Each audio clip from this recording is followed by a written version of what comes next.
A Japanese mother raises her child for 18 years. In that entire time, she might say, I love you maybe 5 times total. Maybe never. A Western mother says it 5 times before breakfast. So which child grows up feeling more loved? Sodhar checked the research. The answer is not what you think.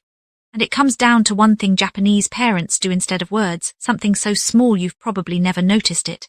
Picture a Japanese morning. A mother kneels in front of her child. She is not saying anything. She is folding a small towel warm from the dryer and pressing it gently against her child's hands after they wash up. No words, just warmth handed over every single morning. This happens again at bath time, again at dinner, again before bed. Hundreds of small physical acts of care and almost never verbal I love you attached to any of them. Here's what Western parenting got backwards. We assumed love had to be spoken to be real. So we say it constantly in the car at drop-off before bed, sometimes even when we're annoyed just to soften the moment. But here's the problem. When a word gets repeated that often, the brain starts to file it as background noise, like a clock ticking. You stop actually hearing it.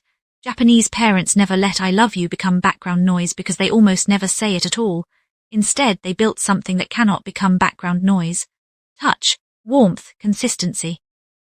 This is called the action over words model, and it shows up everywhere in Japanese family life. The evening bath taken together for years, not because the child can't wash alone, but because that shared warm water is 20 minutes of undivided physical closeness every single night. The bento box, packed before sunrise with rice shaped like a small animal, not because the child asked for it, but because the parent thought about them before they were even awake. None of this comes with a verbal label. The child never hears this is love. They simply live inside it every day until it becomes the water they swim in. Researchers studying attachment across cultures found something Western parenting books rarely mention. Children do not measure love by the words they hear. They measure it by the predictability of care. A child who receives a warm towel every single morning without fail for years builds a deeper sense of security than a child who hears, I love you, inconsistently between distracted moments. Consistency is the actual language children understand. Words are just the translation we use for adults. So here is exactly what to do starting tonight. Pick one small physical act, just one. It could be warming their towel, packing their snack the night before, brushing their hair for 2 extra minutes in silence, sitting beside them not talking, just present for 5 minutes before bed. Do that one thing every single day without skipping for 2 weeks. Do not announce it. Do not explain it. Just do it the same way every day. That consistency, not the words, is what builds the feeling Japanese children grow up with.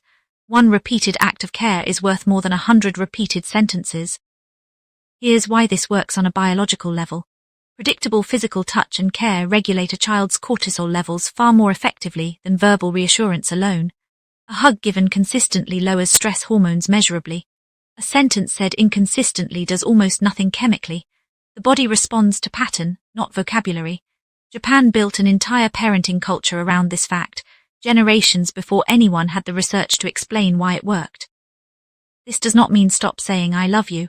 Say it if it feels right. But do not let it become your only proof of love, the thing you say instead of showing up. Add one small repeated physical act alongside it. Within 2 weeks you will notice something. Your child stops needing to hear it as often because they can already feel it. So here is what Sodhar wants you to remember. Love is not a sentence. It is a pattern. Japanese parents understood this without ever needing a study to prove it. The towel, the bath, the small rice shaped like an animal, none of it says I love you. All of it means exactly that. Pick one small act today, repeat it tomorrow, and the day after. That is the whole secret, not louder love. Quieter, steadier love said with your hands instead of your mouth.